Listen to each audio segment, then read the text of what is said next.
आज की इस वीडियो में मैं आपको बताने वाला हूं कि आपका जो एड है वो राइट ऑडियंस तक राइट टाइम में कैसे दिखाया जाता है और फेसबुक ने वो कौन सी ऐसी न्यू चेंजेस की हैं कि जिसकी वजह से करोड़ों में डाटा होने के बावजूद इतने सारे एड्स एक टाइम पे चलने के बावजूद दुनिया के किस कोने में कौन सा एड किस पर्सन को किस टाइम पे दिखाना चाहिए, ये सारी चीजें कैसे उसको सॉर्ट आउट करता है। आज की इस वीडियो में मैं यही सीक्रेट रिवील करने वाला हूं ताकि आप लोगों को पता चले कि जब आप एड चलाते हैं तो इसके पीछे एक पूरी केमिस्ट्री क्या है और आपको अंडरस्टैंड करना है ताकि आप लोग भी अपनी मार्केटिंग स्ट्रेटजीज को सॉलिड बना सके। अस्सलाम वालेकुम व्यूअर्स, मैं हूं सलीम रजा हैकल। तमाम व्यूअर्स को डिजिटल हैकल यूट्यूब चैनल के ऊपर वेलकम करता हूं।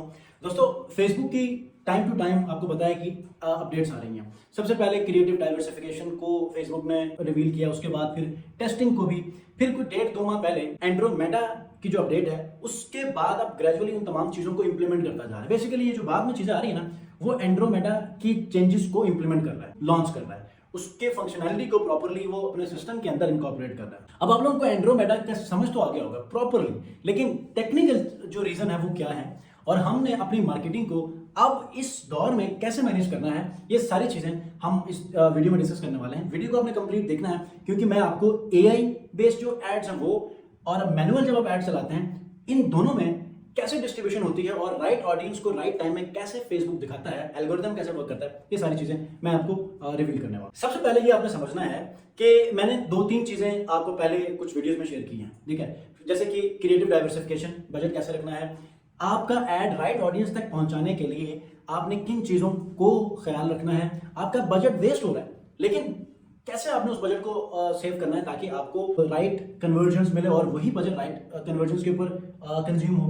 तो ये सारी चीजें आपको मैंने बताई, लेकिन उन तमाम वीडियोस का जो एक आप ये कहीं जिस्ट ऑफ वीडियो या फिर उनका कंक्लूजन इस वीडियो में है। अगर ये वीडियो आप समझ गए तो फेसबुक एड आप इस दौर में चला सकते हैं। देखें, जो एंड्रोमेडा है ना, वो मैक्सिमम जो है एआई के ऊपर चलता है। हम पहले क्या करते थे, फेसबुक का हम ऐड जब चलाते थे तो फेसबुक के सिस्टम ने हर एक पर्सन को, हर एक प्रोफाइल को एक स्पेसिफिक डाटा सेट में एलोकेट किया था। फॉर एग्जांपल, मैं सबसे ज्यादा रियल एस्टेट का कंटेंट देखता हूं तो फेसबुक ने मुझे रियल एस्टेट वाले डाटा सेट में डाल दिया और ये उसने अज्यूम किया कि ये जो पर्सन है ये रियल एस्टेट के हवाले से सबसे ज्यादा कंटेंट कंज्यूम करता है। अब उसके अंदर फर्दर कैटेगरीज होंगी। अब रियल एस्टेट के अंदर वो घरों को देखता है, वो प्लॉट्स को देखता है, या फिर वो वैसे ही जरा एक्सप्लोर करने की कोशिश करता है ताकि उसके हिसाब से उसको एड फ्यूचर में दिखाया जाए। तो फेसबुक पहले क्या करता था, फेसबुक पहले आपके बिहेवियर को स्टडी करके एक डाटा सेट में डालता था और उस डाटा सेट के हिसाब से आपको एड दिखाता था। अब क्या करता है फेसबुक, फेसबुक रियल टाइम में अपनी स्ट्रेटेजी बनाता है और रियल टाइम में ही आपको अपना एड दिखाता है। फॉर एग्जाम्पल, यहां पर आपने एक एड देखा, उससे आपने एंगेज किया, फौरन से आप देखें तो फौरन वही एड आपको सर्व होने लग जाएंगे, ठीक है। तो फेसबुक का जो सिस्टम है ना, जो एंड्रोमेडा है, ये आपको डायनामिकली या आप इसको ये कह सकते हैं डाइवर्सिफाइड काइंड ऑफ जो डिस्ट्रीब्यूशन है उसको मैनेज करता है। यहां पर ये रियल टाइम आपको टारगेटिंग करेगा, ठीक है। और दूसरा क्या करेगा, प्रिडिक्टिव टारगेटिंग करेगा। प्रिडिक्टिव टारगेटिंग का मतलब ये है कि जो क्रिएटिव डाइवर्सिफिकेशन में आपको मैंने एक चीज बताई थी, उसमें ये मैंने कहा था कि मैक्सिमम आप अपने क्रिएटिव्स को एक एड सेट के अंदर चलाएं। उससे क्या होगा कि वो एक जो क्रिएटिव होगा ना, वो आपको बहुत अच्छा परफॉर्म करने लगेगा।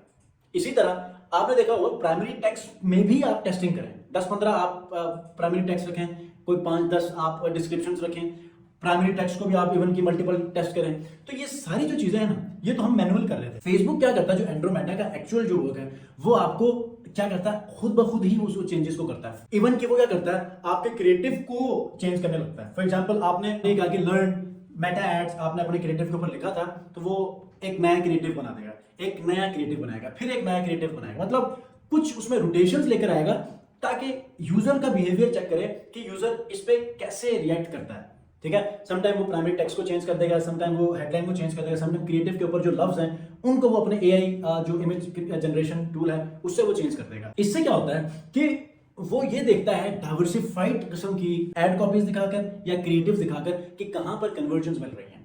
अब फेसबुक के पास करोड़ों में एड चल रहे हैं, राइट ऑडियंस को राइट टाइम में कैसे पर्सनलाइज्ड एड्स दिखाने हैं, इसको मैनेज करने के लिए फेसबुक ने अब अपने बैकएंड सिस्टम को एनहांस किया है। गो के फेसबुक का जो अपना जो बैकएंड पे सिस्टम था, जो जिसको हम कहते हैं, आप इसको हार्डवेयर भी कहते हैं, जो जैसे कि जब आप वीडियो एडिटिंग करते हैं या फिर आप गेम खेलते हैं तो आपने देखा होगा कि आप रैम की सबसे ज़्यादा आप डिस्कशन करते हैं, जीपीयू की सबसे ज़्यादा डिस्कशन करते हैं, कि ग्राफिक कार्ड का ज़्यादा डिस्कस करते हैं कि उस पर आपको ग्राफिक्स अच्छे मिल जाएं और उसकी परफॉर्मेंस बहुत अच्छी हो, लैग ना करे, मल्टी टास्किंग हो, बैकएंड पे जितने ज़्यादा प्रोसेस चल रहे होंगे और उतने ही जो आपका परफॉर्मेंस तेज हो।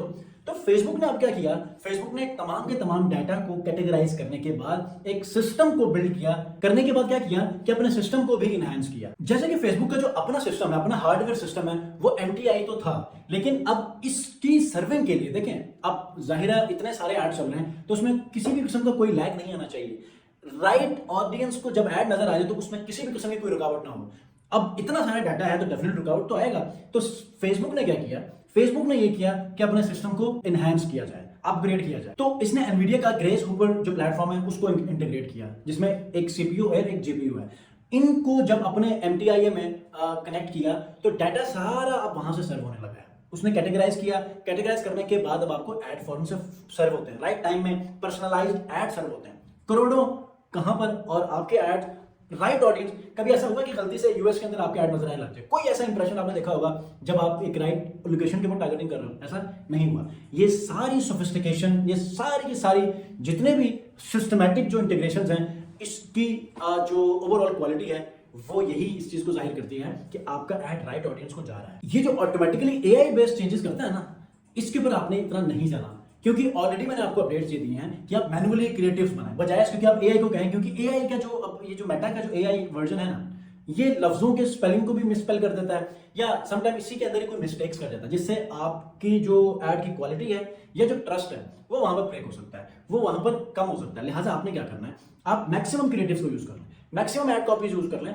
तो इससे आपको अंदाजा होगा कि यार कौन सा ऐड, कौन सी ऐड क्रिएटिव, कौन सी ऐड कॉपी काम में आ रही है और आप उसको फिर स्केल कर सकते हैं। ठीक है, ये समझने के लिए बहुत सारी चीजें हैं इसके अंदर कि जो इसका GPU है ये कैसा है, इसकी बैकएंड पे फंक्शनैलिटी क्या है, जो इसने बैकएंड के ऊपर सिस्टम में ग्रे बॉल्स, ब्लू बॉल्स और पर्पल बॉल्स में जो एक कैटेगरीज बनाई हैं ऑडियंस में, उसको हायरार्किकल एक सिस्टम के अंदर कैसे वो डिस्ट्रीब्यूट करता है ताकि राइट ऑडियंस को राइट ऐड नजर आए राइट टाइम के ऊपर। तो ये एक अलग से टॉपिक है, लेकिन आपको जो मैं बताना चाह रहा हूँ, एंड्रोमेटा के अंदर आप मैनुअली अपने क्रिएटिव्स के ऊपर काम करें, मैनुअली आप लोग एड कॉपीज के ऊपर काम करें, इंशाल्लाह आपकी कैंपेन्स परफॉर्म करेंगी। बट स्ट्रेटेजी आपने वही रखनी है। यहाँ पर वो चीजें तो थोड़ी सी इनहैंस हो चुकी हैं, फास्ट हो चुकी हैं, और उसमें आपको मल्टीपल कैंपेन्स की तरफ नहीं जाना होगा। एक कैंपेन के अंदर, एक एड सेट के अंदर आप मल्टीपल क्रिएटिव्स को ऐड कर सकते हैं। आप बस आपने ये रखना है कि डाइवर्सिफाइड हो, हर एक स्क्रीन के ऊपर अलग ऐड क्रिएटिव का एक विजुअल बनाओ ताकि वहां पर कोई जो पोटेंशियल जो बायर है